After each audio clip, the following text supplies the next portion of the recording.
Welcome. You have just tuned into Elevated Resonance with Daniel. Celebrate a life worth living. Hi, I'm Daniel Rutschmann. And this is Dr. Pat. Together, we will explore some aspects of the scientific foundation of what it means to be a conscious creator and get inspired to take action on creating a life worth living. I bring a unique blend of expertise to my work, leveraging an in-depth knowledge of concepts in neuroscience and the science of resilience, as well as over 20 years of experience in the corporate world and of what makes organizations successful. Know that it is possible for you to create a life, a team, or an organization that you truly want, despite the circumstances in your outer world. Are you ready to embrace change and celebrate a life worth living? Then this show is for you. Elevated Resonance with Daniel starts now. We have a great show. I'm Dr. Pat, and I get to take this journey with Daniel. In a word, this show is simply, but not so simple, about intuition. Daniel, what a great topic. Thank you so much for taking this on today. Yeah, happy to be here. It is a word that gets used now more often than it has been used a decade ago, and I think it still leads to so many undiscovered, interesting ideas. A lot of conversation about intuition in the Olympics, believe it or not. But let's talk about this from where you sit and what it is that successful people do, what you may not know they do, but how decisions are made. I mean, this is something you live and breathe. You work with organizations. This is your area of expertise. What have you discovered? Yeah, no, interesting you brought up the Olympics, because athletes are a very good example of using intuition in moves, right? If you play tennis or you play table tennis, then you don't think about your moves. No.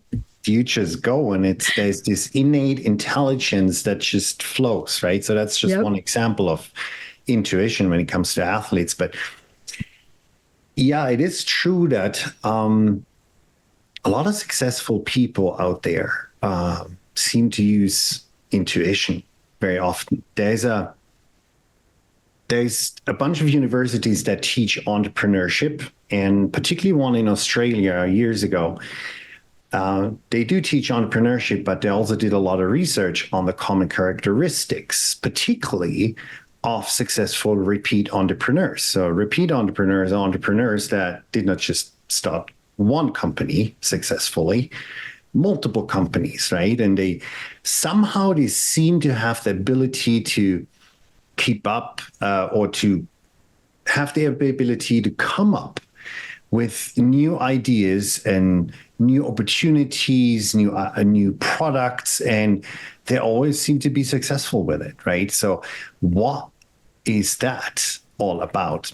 So they did a research on those successful repeat entrepreneurs at university in Australia, and they found that 80%, 80, reported as the number one criteria for their success that they are relying on intuition to make very important business decisions. And that was the number one shared characteristic among all of them. There was second in line was that they have a deep appreciation for the people that support them. Not just investors, but also their team. And they express that appreciation, that gratitude, and want to give back to community. But the number one thing, 80% reported relying on intuition. Now, we all know intuition does not just apply to the work environment, right? So that's we make decisions, gut decisions, as we also like to say, on a whim, anytime. If we have to, we're in a time crunch, we don't have all the data and information available to make an analytical decision, we turn to our intuition, typically. So I personally believe there is a vast amount and a vast range of innate capabilities that we all have to tap into this intuitive intelligence. Yeah. I shared a story on another show. I'm not sure what, but I'm going to make it a short story. You know, in my corporate career, my corporate life, I sat in the boardrooms of some of the most brilliant minds at Bell Labs and then Bellcore. And I remember way back. Okay, so I'm really going back. I got to tell you, I'm really going back. Like let me just say 1977. And I remember sitting in my little room with 50 other people, and my boss brings in this machine. It was a version of the little small first Macs that came out, those little alien, but it was 3 times its size. And I said, "What is that?" And my boss said, "That's a picture phone." Okay, get the year right, 77. And I said, "What is it doing here?" And he did a demonstration, of course, slow as heck. And I said, "Why is it doing here?" Because the president of the company rejected the idea. Now, who is the vice president that brought that idea, that intuitively knew that if that company and AT&T would have taken that picture phone and have gone forward, it would have been a whole different world? But intuition, and I would love for you to continue with this study, I don't think most people announce, "Hey, boss, I got an intuitive idea," right? True. It's in my experience, when I see is that, you might sit in a meeting, you have a discussion about a topic, and it's not just cut and dry. Here's the data. This is option 1, 2, 3. It's more like an open discussion about things, and people share their thoughts. And people, think about it analytically, but often there's information coming through, or you have a feeling, I actually feel like I think we should do this. I imagine there's 2 options on the table, and both are equally valid or verified that they're both valid. Which one are we gonna go? There are 2 very different options. Where do you draw that information, that decision from? Like, what do you base that on? And it comes down to feeling, this feeling sense, this just like, I think we should do this one. And that is behind the scenes tapping into this intuitive capability that we all have, this vast amount of intelligence we can tap into. Where does it come from? Because I love this question. And I know you have really studied this, and that you're really prepared to have this conversation during the show. And there is always a debate. You put 4 people, I think, on a stage and ask them the same question: where does intuition come from? I can only imagine what everybody says. But what did you find? What did you find in looking at this? Is anybody ready to tell us where it comes from? It's actually a very good question. Really good question. Where does intuition come from, right? There is quite a good amount of research in various areas around that. And I'm going to talk a little bit about a few things that come to mind around that. But first of all, I think it's important maybe we bring it together in defining what intuition typically is referred to, right? So the way I understand it, the way I hear people talk about it, is this understanding that we have an ability to acquire knowledge, but without the use of our conscious reasoning or an explanation, right? So we're not consciously thinking it through and coming with our analytical mind to a decision or an outcome. We access some type of knowledge that bypasses our conscious reasoning. Because conscious reasoning, for example, right, as the example I mentioned before, it doesn't do anything. It won't, if there are equally 2 options on the table, it's like, there goes the conscious reasoning. You can discuss it to death, but at some point you got to make a decision. And then that's where this intuition comes in, this ability to acquire or tap into knowledge that doesn't use conscious reasoning or needs an explanation. So There's a lot of different ways how to dissect intuition. Are there different types? Because I think this is always a really cool question when people just take intuition and just throw it out there. But are there different types? Yeah, there are. I mean, if you think about it, someone that has had a lot of experience, let's say in their work, right? A lot of experience, a lot of that knowledge does not just sit in your conscious mind, it sits in your subconscious. So there might be a problem in the company that needs to get solved. And you have all this experience, but there's only a certain amount always present in your conscious mind. You might have forgotten about something, but the information is there somewhere buried in the subconscious. And so you might think about it, don't really find an answer, and then you just let it go, and you're at home and you're in the shower or something. All of a sudden, boom, you get this amazing idea. That is what is commonly referred to as implicit knowledge. It's knowledge that you can't necessarily explain where it came from, but it's knowledge you have. And this is based on the vast summary of all your experience and everything you've learned in your life, where your brain creates all those associations and stores it in various parts. But there's other types as well. Another really good example is what is called energetic sensitivity, which is the ability to sense changes or information in environmental signals. We know this from animals. If an earthquake comes shortly before, the animals run. Where do they get this information from, right? Now, what they do actually, there's research on this, they're sensing the Earth's magnetic field. And that magnetic field before an earthquake can change as early as, I think it's about 2 weeks before an earthquake, but when it's a big earthquake, particularly within an hour before the actual hit, the Earth's magnetic field changes dramatically. You can measure that, right? Scientists do that.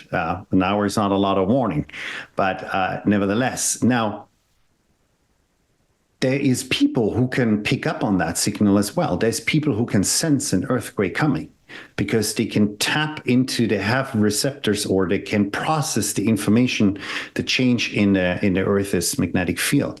Now, I think personally, what is another type of intuition is, to me, is the most interesting one, which is called non-local intuition, which means it's the knowledge or the sense of something that we can't explain by any past or forgotten knowledge or by sensing an environmental signal.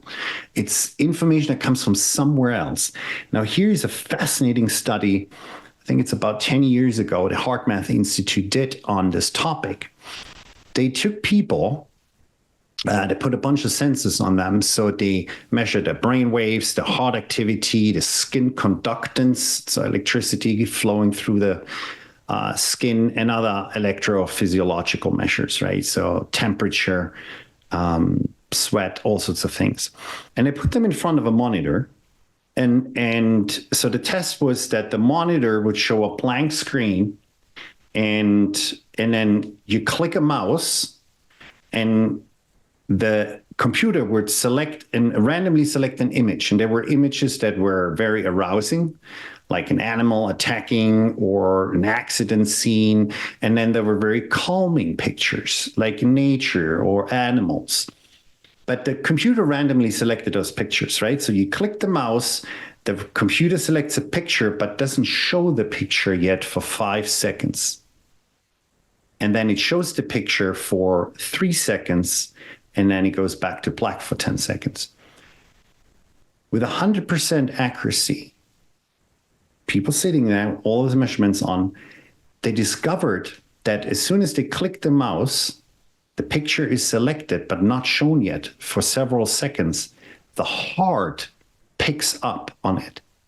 The heart, you can see in the heart spikes and dips based on what type of picture comes. It's not just the heart knows a picture is coming, it also knows what type of picture is coming.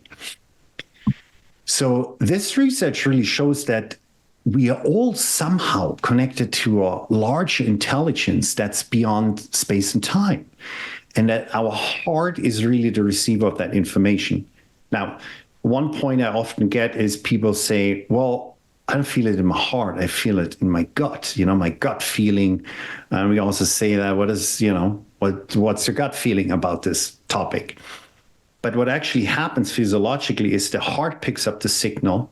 The heart sends more signals to the brain than the brain to the heart. We covered that before. So the heart picks up the signal, sends it up to the brain, and then the brain triggers processes in the body chemically and biologically that then where it becomes conscious. When it becomes physical, you have a feeling in your gut. This is after the heart picks it up, sends it to the brain, and the brain signals the body, then it becomes conscious. Then all of a sudden you sense it or feel it. Another interesting thing is this particular type of intelligence that we have access to through our intuition. This information is high speed, and it is faster than the mind can perceive it. And that's why it's bypassing our standard thought process. It's just boom, it's just there. We're not thinking about it. It's a very fast signal that reaches the brain after the heart picks it up. Yeah. Yeah. And the last thing I want to say to that is, if you now, where does that come from, right? Okay, the heart picks it up. Where does it come from? Well, everything is energy, right? Matter, the things we can see, things that take form, is the densest form of energy. That's why we can see it. The light bounces off those very dense energy forms. It bounces off and gets reflected, and that's what our eyes pick up. That's why you can see it. So the universe, all of creation, is pretty much mostly an invisible field of energy everywhere. And energy is information. So everything carries information. And we, as energetic beings ourselves, we have electromagnetic fields. Every organ has its own field and brain, and it's electromagnetic. You can measure that. We talked about the heart. With today's technology, you can measure the heart's electromagnetic field a few feet outside of us. So we, as electromagnetic beings in an electromagnetic field all around us, we're constantly interacting with the information that those frequencies carry. So at the heart, our heart is really the centerpiece of our interaction with that vast field of information around us, where we pick up this intuitive intelligence. It's so interesting you're bringing that up. When I first started to do the show, and by the way, let me just date stamp something. Nobody really wanted to listen to me back in 1977. I was like a teenager. They're like, okay, you know nothing. Mm-hmm. But intuitively, I was so clear that a picture phone idea was brilliant, right? Why didn't they implement it? Intuitively, they knew to do it. Why didn't they? Because they thought women wouldn't want to be seen. But that's another show. But I'll tell you, I got to interview Uri Geller when I first started out. And it was the most fascinating conversation I'd ever had. I was so fascinated by this man who had been tested and double tested and the government tested. But, I want to ask you this question, because this is really in your wheelhouse. My sense is that we are not using the capacity of our brain. I mean, many have written about it. Mm-hmm. I mean, Benson was one of the greatest to write about, the response theory. What can we do? Because my sense is, correct me on this, because you're the expert. My sense is that untappedness that's up here that we were given is going to hold the key. I don't know. Will it? I know we're talking about the heart, but I really do believe, and I think Geller really demonstrated this, but I do believe there's something up here in the way we were given this brain and the way we're not using it that holds the key. Totally. Does it?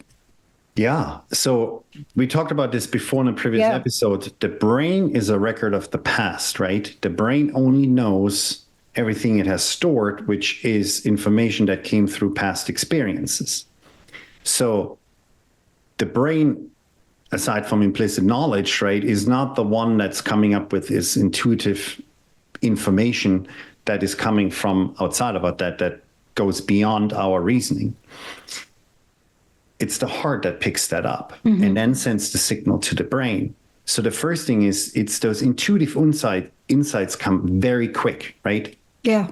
boom, they're there, and you have a certainty around it. So that's the first sign. Now, how can we nurture that process? Well, since we now know, research has shown that the heart is really the receiver of that information. The best way for the heart to pick up that information is to get in a coherent state, particularly heart coherence. There's tons of research around this. We talked about this before. Yeah. The heart is a window into your autonomic nervous system, which regulates 80% of the bodily functions. So if we get the heart in coherence, I mean, those beautiful, beautiful waves that are smooth and not jaggedy, this is where everything is functioning optimally. And then we tune into the heart. That's actually part of what we work with organizations. But when we cover intuition, especially in corporate settings, we teach them how to tap into that. There is methods and tools around that. You get into heart coherence, and then you put your attention on the heart and you ask those questions, because a question in your mind is frequency. The brain produces a signal, its frequency. This vast electromagnetic field picks that up, and there's an interaction. So when we are in heart coherence, we are in a much more resonant state to receive information. If I'm in a high resonant state, or let's say in a high coherent state, and I'm asking a question, and I'm listening to my heart, not the chatter in the brain. I'm listening to the heart, and it might come in various, it might be just a feeling, it might be words, it might be just a general sense of something that how the information lands. But heart coherence, focusing on the heart, at that point, I'm asking this question, I'm creating a frequency that is a resonance. We are in a very coherent state where we can be very resonant, and the information, the question we're asking, creates this magnetic field that pulls the answer in from the field around us, from this vast intelligence that's all around us. You could say consciousness, basically interacting with consciousness. And yeah, and it goes fast, right? Yeah. It bypasses our standard thinking process. Yeah. I mean, I want to ask you this question because we're learning more and more about it. What are the roadblocks? And let me just try to express this differently. We're learning more and more about the potentiality of this, and we hear more and more stories. I mean, we hear phenomenal stories. I did a show the other day, and I talked about intuition and Captain Sully, who landed that plane in the Hudson, right? Why aren't we using it more? Yeah, that goes basically a little bit into some of the topics we covered in previous episodes. It's when we are in stress, when we're in this survival mode, constantly inundated with information and just scattered, that's not a coherent state. In that state, we can't really tune into this innate intelligence because we're in an incoherent state. Remember, the heart picks it up. I need heart coherence to really be able to receive that information. And so that is really at the core of what we do as well when we work with teams or organizations or individuals, where that's why I named the company Elevated Resonance. If I can create this elevated state of resonance, which requires a high level of coherence, then I'm able to pick up this intelligence. Then I'm able to think more clearly. Then I'm able to communicate. That's where I can show empathy and compassion. That's where we can collaborate. That's where all of a sudden I get innovative ideas. A coherent state creates that resonant field that can interact with that information that's all around us. As you work with organizations, I know we have a few minutes left. I really want to, talk with you about the work that you're doing, because I think if people understood the success factor, it's one of the things I call a critical success factor. If they really understood this, especially entrepreneurs. I mean, I can't think of a single entrepreneur that we know in popularity about that at some point hasn't talked about using their intuition. I tried to do this the other day to get ready for the show, and I couldn't think of anybody. But they may not call it that. Yeah. Right? Yeah. There's Steve Jobs, late Steve Jobs. He did a Stanford University commencement speech in 2005. And what he said to all those people is, I'm gonna read it off here. I had that ready on the side. I have like a slide that I sometimes show as well. It says, have the courage to follow your heart and intuition. They somehow already know what you truly want to become. Everything else is secondary. And that's one successful entrepreneur. But yes, so, when we do leadership development with our organization, I always make the case for, before I teach someone, okay, how to give effective feedback, for example, right? Feedback is important in our organization. Feedback cycles, there's methodologies around it, yada, yada, yada.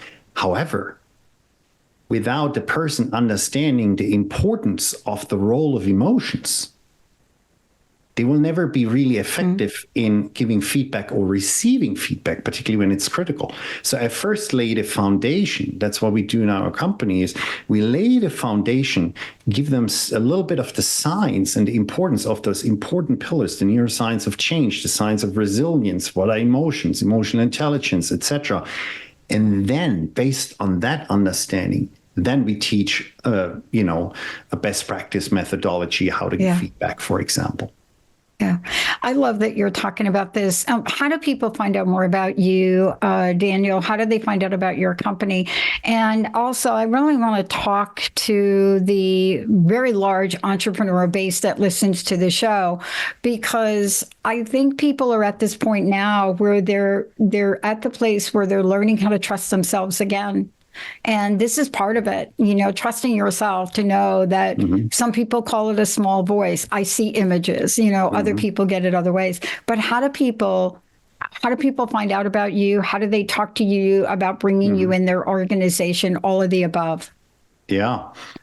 Easiest way, go to our website, www.elevatedresonance.com. And you can just fill out the contact form or look a little bit at overview information that's on our website to get a little bit of better understanding of the things we do, and then reach out to us. Even if you just want to you don't have anything that you want to do, but just want to have a conversation. I'm always happy to talk to people. It brings me a lot of joy just to have genuine exchanges and conversations. I love it. What's your personal message? What would you like to leave us with today?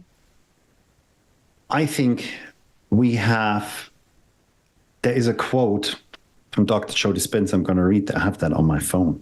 He says, "You're greater than you think, more powerful than you know, and more unlimited than you could ever dream."